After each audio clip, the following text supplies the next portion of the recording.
आकांक्षा पेशे से fashion designer थी।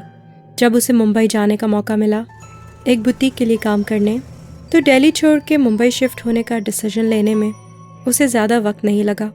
अंधेरी में 2 बेडरूम का फ्लैट भी उसे बहुत ही आराम से मिल गया। फ्लैट उसने सेमी फर्निश्ड ही लिया था, क्योंकि उसका अपना भी काफ़ी सामान था, जो पैकर्स ने उसके पहुंचने के 4 घंटे बाद ही पहुंचा दिया था। पूरा दिन तो सामान को अनपैक करने में ही चला गया, लेकिन उसके बावजूद भी काम कंप्लीट नहीं हुआ। बाकी का सामान उसने अनपैक कर लिया और फिर दूसरे कमरे में सोने चली गई। दिन भर थके होने की वजह से अभी आकांक्षा की आंख लगी ही थी कि उसने एक आवाज़ सुनी, जो उस कमरे से आ रही थी जहां अनपैक्ड सामान रखा था।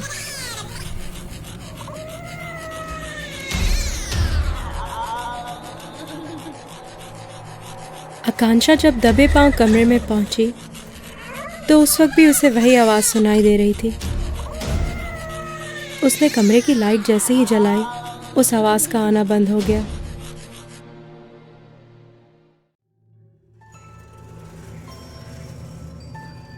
आकांक्षा को लगा कि जो कुछ भी हुआ वो उसका वहम था, इसलिए उसने कमरे की लाइट दोबारा बंद कर दी। पर जैसे ही उसने लाइट ऑफ की, वो आवाज़ दोबारा से उसके कानों में गूंजने लगी। उस वक्त आकांक्षा को यकीन हो गया कि ये उसका वहम नहीं हो सकता। आकांक्षा ने कमरे की लाइट दोबारा जलाई और अपनी नज़र कमरे के चारों तरफ दौड़ाई। फिर अचानक न जाने उसको क्या सूझी कि उसने सामान के सारे बबल रैप्स निकाल के कमरे के बाहर रखे डस्टबिन में फेंक दिए।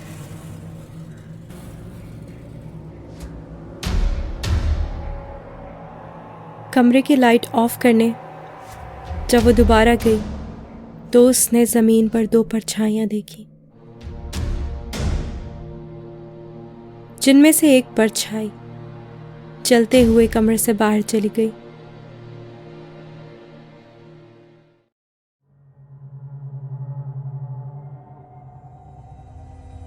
आकांक्षा का गला डर से सूख गया था। वो डर के मारे भागते हुए अपने कमरे में गई और तभी उसकी अम्मी का फ़ोन आया।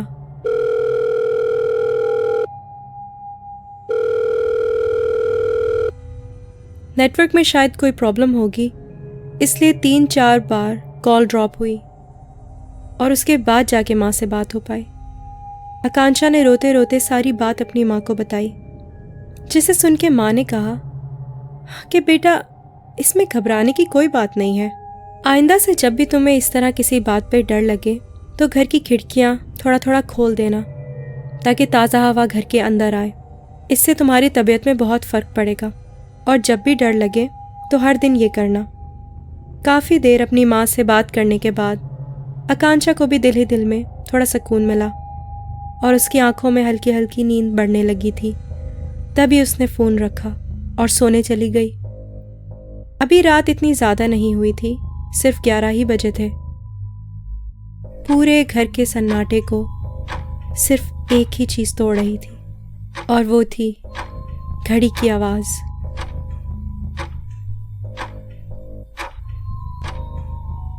कि ठीक उसी वक्त घर की डोरबेल बजी।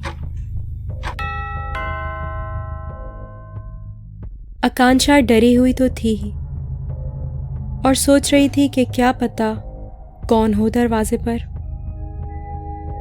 यही सोच के वो दरवाजे तक गई। घर में सिक्योरिटी सिस्टम इंस्टॉल था। उसने जल्दी से जाके सिक्योरिटी मॉनिटर पर देखा तो उसको लगा जैसे बाहर कोई औरत खड़ी है। बाहर काफी अंधेरा था, इसीलिए कुछ साफ दिखाई नहीं दे रहा था। बाहर कौन है ये देखने के लिए आकांक्षा ने दरवाजे के बाहर की लाइट जलाई। पर जब उसने लाइट जलाई तो अब बाहर मॉनिटर पर कोई नहीं दिखाई दे रहा था।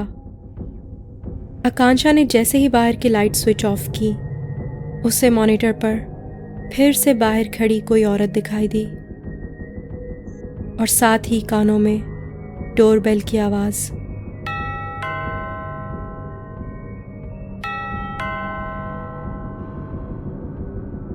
आकांक्षा को तो जैसे 440 वोल्ट का झटका लगा हो। वो तो वहां से हिल ही नहीं पा रही थी और बस पागलों की तरह उस मॉनिटर को देखे जा रही थी, हैरानी से। अब डोरबेल के साथ साथ जोर जोर से किसी के दरवाजे को खटखटाने की आवाज़ भी आकांक्षा के कानों में गूंज रही थी। पर पूरी कोशिश के बावजूद भी वो वहां से हिल नहीं पा रही थी। आकांक्षा का ध्यान तब हटा जब उसके पॉकेट में रखा फ़ोन अचानक बजने लगा।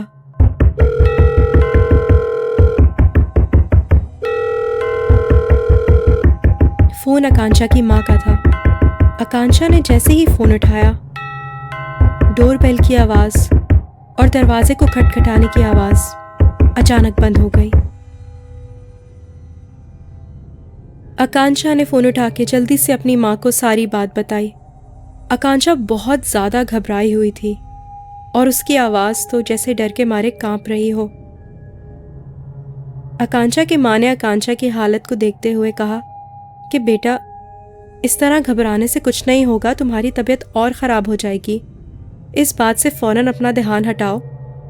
शायद तुम बहुत ज़्यादा थकी हुई हो, इसीलिए तुम्हारे जहन में अजीबोगरीब ख़यालात आ रहे हैं। रात बहुत हो चुकी है, बस फ़ौरन अपने कमरे में जाओ, सोने की कोशिश करो और अब अपने कमरे से बाहर मत निकलना।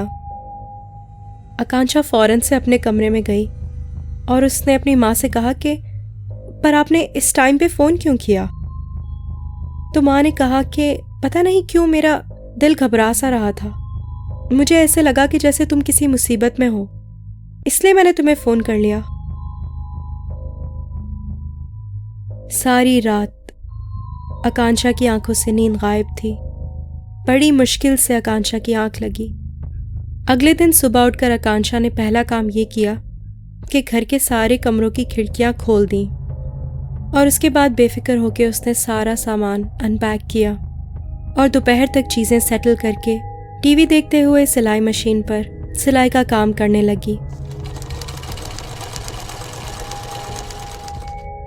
टीवी पर आकांक्षा का फेवरेट शो आ रहा था, जिसे देखने में आकांक्षा इस कदर खो गई थी कि कब टीवी देखते देखते उसकी उंगली सिलाई मशीन में आ गई, उसे पता ही नहीं चला। आकांक्षा के मुंह से चीख निकल गई और वो दौड़ती हुई वॉश बेसिन तक गई। वो अभी वॉश बेसिन में अपनी उंगली धो ही रही थी कि उसे ऐसा महसूस हुआ कि उसके बार बार धोने के बावजूद भी खून उसकी उंगली से साफ नहीं हो रहा है। मानो जैसे पानी तो उसकी उंगली पर पड़ रहा था, मगर उसकी उंगली पे लगा खून पानी से धुल नहीं पा रहा था। आकांक्षा को अपने इस नए घर में अजीबो गरीब चीज़ों का सामना करना पड़ रहा था। 2 बेडरूम के इस फ्लैट में जब से वो आई थी, एक के बाद एक नया हादसा उसके सामने आ रहा था। आकांक्षा ने जोर जोर से अपनी उंगली को रगड़ना शुरू कर दिया कि अचानक उसे फील हुआ कि जैसे उसके पीछे कोई जोर से उसे धक्का देने की कोशिश कर रहा है और उसे वॉश बेसिन के अंदर धकेल रहा है और वो वॉश बेसिन की तरफ झुकती जा रही है। आकांक्षा ने जोर जोर से चिल्लाना शुरू कर दिया और अपनी पूरी ताकत से वो वापस पीछे उठने की कोशिश कर रही थी, पर उस वक्त उसकी सारी कोशिशें नाकाम थी। बार बार अपने आप को पूरे जोर से पीछे धकेलने के बावजूद भी वो इस कैफियत से निकल नहीं पा रही थी, उस वक्त तक जब तक उसकी पॉकेट में रखा फ़ोन नहीं बजा।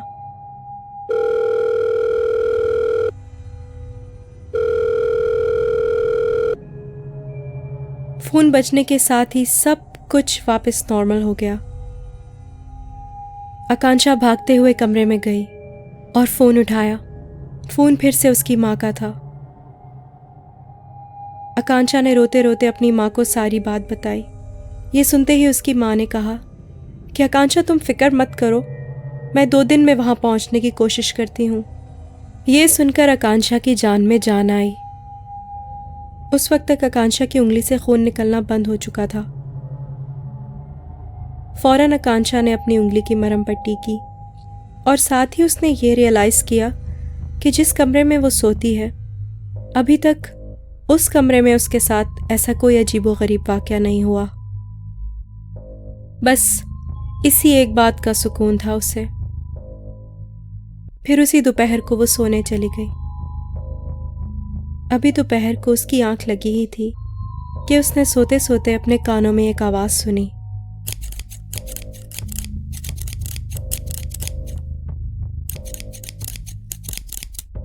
आकांक्षा बहुत नींद में थी। सोते सोते ये आवाज सुन के उसे महसूस हुआ कि जैसे वो कोई ख्वाब देख रही है। पर जब नींद से उसकी आंख खुली तो अपने हाथ में एक कैंची देख के वो पूरी तरह से चौंक गई थी।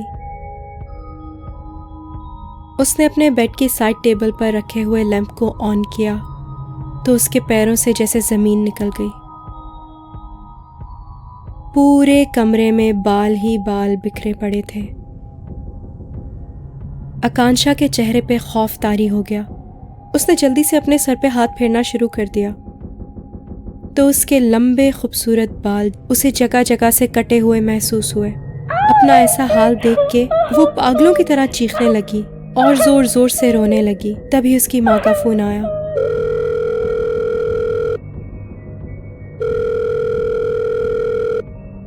आकांक्षा ने रोते रोते अपनी माँ को सारी बात बताई। पूरी बात सुनकर उसकी माँ ने कहा कि आकांक्षा, ऐसा कुछ नहीं हुआ है, तुम जरूर कोई भयानक ख्वाब देख रही होगी। मेरी मानो तो तुम्हें आराम की सख्त ज़रूरत है, क्योंकि ये सब कुछ तुम्हारे जहन में है, सब तुम्हारी सोच है। जाके आईने में खुद को देखो, तुम्हारे साथ ऐसा कुछ भी नहीं हुआ है जैसा तुम सोच रही हो। आकांक्षा ने गुस्से में फ़ोन काट दिया। उसको इस बात पे शदीद गुस्सा आ रहा था कि उसकी अपनी माँ ही उसकी बातों पे यकीन नहीं कर रही है। रोते रोते उसकी आंखें लाल हो चुकी थी। न जाने उसे क्या सूझी कि वो उठकर आईने के सामने गई। जब उसने आईने में अपने आप को देखा तो वो बुरी तरह चौंक गई। आकांक्षा के बाल बिल्कुल वैसे ही पहले जैसे लंबे लंबे और घने थे। फौरन से उसने पलट के अपने कमरे के बिस्तर को और फर्श को देखा तो वो ये देख के हैरान रह गई कि वहाँ एक भी बाल नहीं था। वहाँ तो कटे हुए बालों का नामो निशान तक नहीं था। अभी वो इस सदमे से निकल भी नहीं पाई थी कि पॉकेट में रखा उसका फ़ोन दोबारा बजा।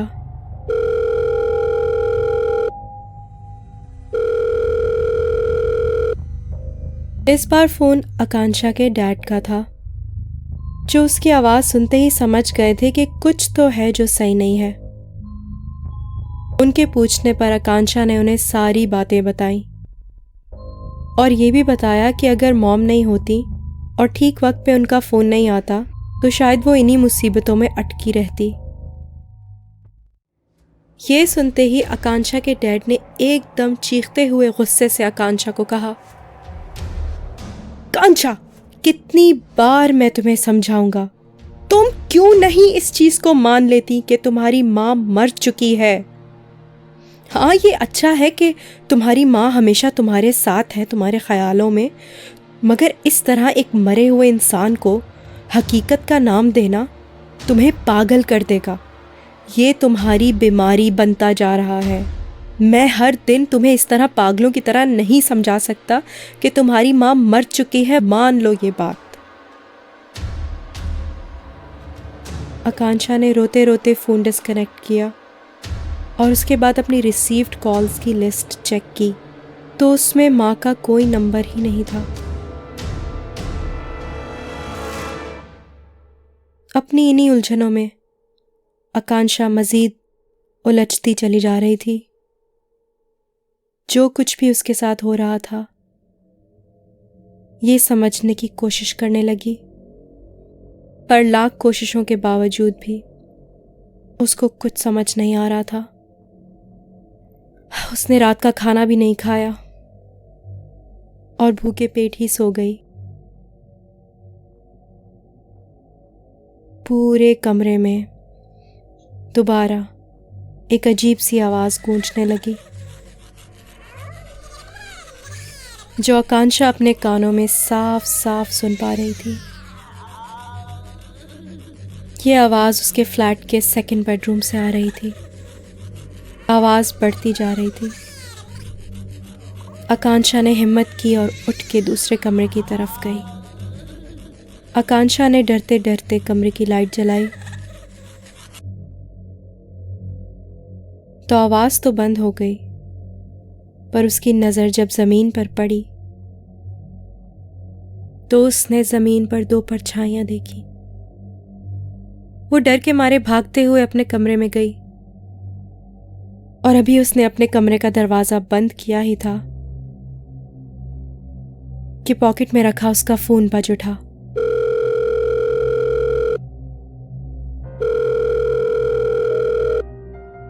नेटवर्क में शायद कोई प्रॉब्लम होगी, इसलिए 3-4 बार कॉल ड्रॉप हुआ और उसके बाद जाकर उसकी माँ से उसकी बात हो पाई। आकांक्षा ने रोते रोते अपने साथ हुई सारी बात अपनी माँ को बताई, जिसे सुनकर माँ ने कहा कि आकांक्षा, इसमें इतना घबराने की कोई बात नहीं है।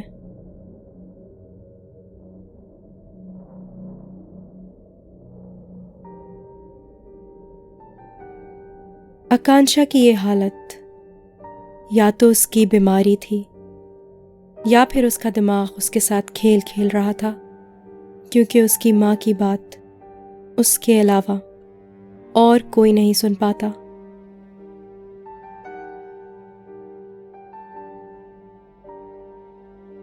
इंसान का दिमाग वही सच मानता है जिसको वो खुद सच मानना चाहता है।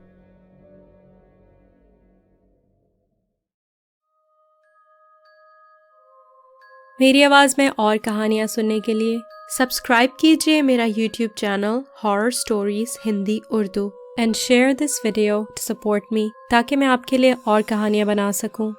मिलती हूँ आपसे अगली कहानी के साथ।